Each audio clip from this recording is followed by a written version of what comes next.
Nearly 6-week-long partial government shutdown. It is causing ongoing headaches for airport travelers. and TSA officers still working without pay. Senate Republicans looking for an off-ramp here have sent a proposal to Democrats to fund most of DHS. But Democratic leaders say the proposal doesn't go far enough on ICE reforms. CBS News' Jarred Hill is following this story. He joins us now in studio. This is so important to so many people, Jarred. Good morning. What's the latest? Yeah, so Errol, the details with this proposal are important here. What we're learning is that the GOP deal would fund all of DHS except for ICE's enforcement operations. That's the piece that Democrats want to reform. Democrats, though, rejected the offer, concerned that even partial ICE funding could allow the agency to shift money around and pay for enforcement anyway without the changes they're demanding. As the stalemate holds, headaches and lines are growing at the nation's busiest airports. Another day of flight frustration at Houston's airport. It's been slow. The Freeman family got here 7.5 hours before their return to Denver. If we don't, we might not make it, and then we're here again. And at that point, we talked about just renting a car and driving. In Atlanta, Dalton Orr ditched the flight for another route altogether. It was $150 to get on this bus. This is all, I'm riding the buses every time I get on any traveling, it's a bus. The Trump administration has sent ICE officers to airports around the country to help direct crowds. As security lines swell, patience with Washington is wearing thin, with TSA workers facing another missed paycheck on Friday. It seemed a little unfair, and with the Congress people getting paid and they're not coming to an agreement, it's like, what is going on? You're kind of messing with people's livelihoods. Tuesday, Senate Republicans offered up a proposal to end the 5-week-long shutdown, funding every part of the Department of Homeland Security except for ICE's enforcement and removal operations. It is time to end this. Senate Democrats rejected the deal, saying they'll propose their own. We need strong reforms, and we need to rein in ICE. President Trump generally unenthusiastic. I think any deal they make, I'm pretty much not happy with it. His new Homeland Security Secretary sworn in as the department sits at the center of turmoil. And in the midst of the turmoil, Delta Airlines announced that it is suspending special services that are usually reserved for members of Congress until the shutdown is over. For everyone else, a number of airlines are waiving rebooking fees just to try and make all of this as painless as possible, Errol. All right, Jarred, thank you. A big decision by Delta there. Let's jump now to Jeff Mason. He's a White House correspondent for Bloomberg, and he joins us now from Dallas. Good morning, Jeff.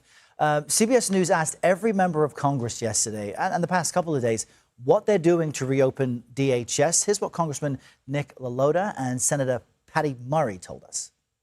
I can sign on to a deal that doesn't give me 100% of what I want, but my Democrat colleagues need to stop moving the goalposts on this issue. Instead of creating chaos, President Trump needs to get serious about finding a solution, and Republicans need to stop blocking TSA pay while dragging their feet on some very basic reforms.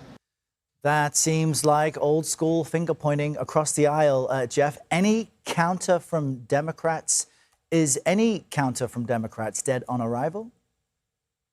Well, I'm not sure it's dead on arrival. I think the pressure has really increased for Republicans and for Democrats to come up with some kind of a solution because of those long lines that you were just showing in that package that was just played.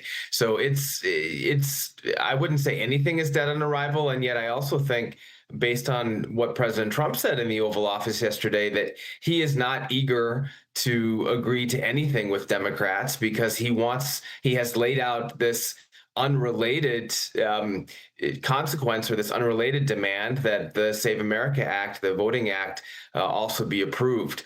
So it's just kind of tough to see where this is going. But I think it's important, or I think that there is a shift, at least in momentum on the Hill for both sides, based on the amount of pressure that is ramping up at the nation's airports. And, you know, we've had correspondents posted at airports across the country. They're asking travelers who they blame for this. They don't specifically cite Democrats or Republicans. They just say Congress in general. And even if the Senate reaches a deal, the House still has to vote on it. So with all this public pressure and pain mounting, what challenges does it face in the House? And is a resolution this week truly likely? Well, the challenges in the House are sort of come down to Speaker Johnson only having one vote to play with. And if he doesn't get his entire caucus to vote for it, and there's certainly a question mark over whether Congressman Massey would vote for it, then he would have to pull in some Democrats to vote for the Republican proposal, which right now is also a question mark. So to your broad question, again, no, it's not clear that this is going to pass this week. But yes, both sides are working on it. The one sort of thing that I think Democrats are pushing for is they have decided to use leverage over the last month with this partial government shutdown, this DHS shutdown, to try and get some demand through on ICE funding, and to get some demand through that would impact, or that would have a result or show that they're doing something rather after the Minnesota killings. And they're still feeling their oats on that. And Republicans are trying to find a way around it. That's why this compromise proposal that was coming through in the Senate that we were just talking about funds everything except for ICE. So it's just a matter of whether that's something that they can agree to, or that President Trump would give a green light to in the end. Sobering reality check there. Jeff Mason, great to see you joining us from Dallas.